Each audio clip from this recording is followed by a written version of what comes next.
Hello, everyone, and welcome back to our channel. In today's video, we will be diving into the world of economics to understand one of the most important indicators, gross domestic product, or GDP. Whether you're a student, a business owner, or simply curious about how economies work, this video is for you. So let's get started. Before we jump into the details, let's begin with a basic definition of GDP. Simply put, GDP measures the total value of all goods and services produced within a country's borders over a specific period, usually a year. It's like a scorecard for a nation's economy, giving us insights into its overall health and performance. Now that we know what GDP is, let's explore its components. GDP consists of four main categories: consumption, investment, government spending, and net exports. Consumption: this refers to the spending by individuals and households on goods and services, such as groceries, clothing, and healthcare. Investment: investment includes spending on capital goods, like machinery and equipment, as well as residential and commercial construction. It represents the money businesses put into expanding their operations.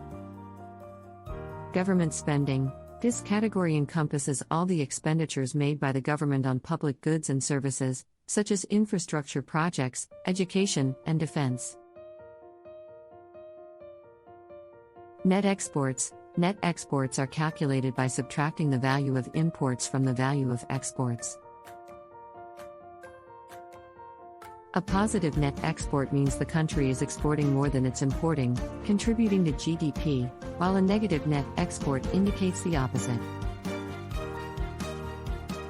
Now that we have a clear understanding of the components, let's see how GDP is calculated.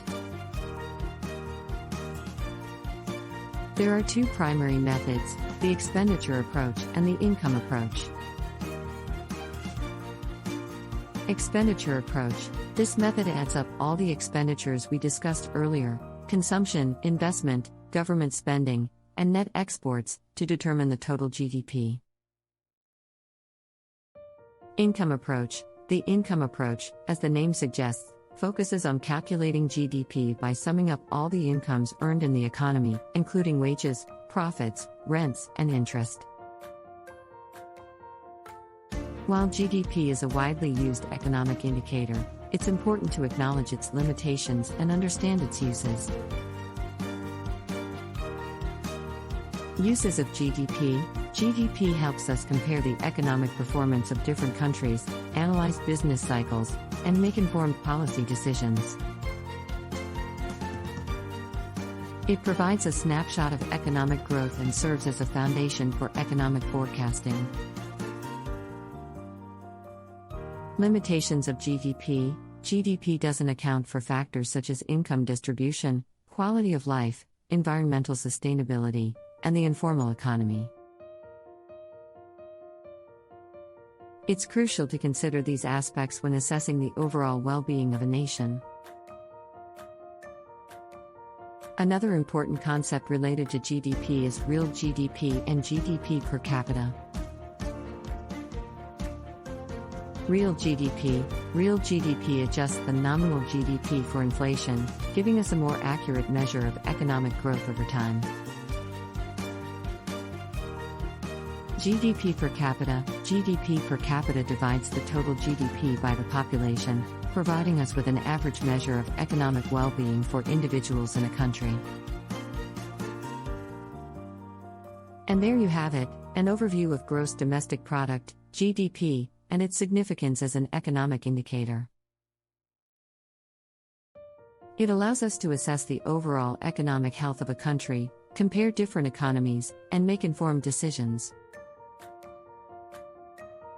However, it's crucial to remember the limitations and consider other factors beyond GDP when evaluating a nation's well-being. If you found this video helpful,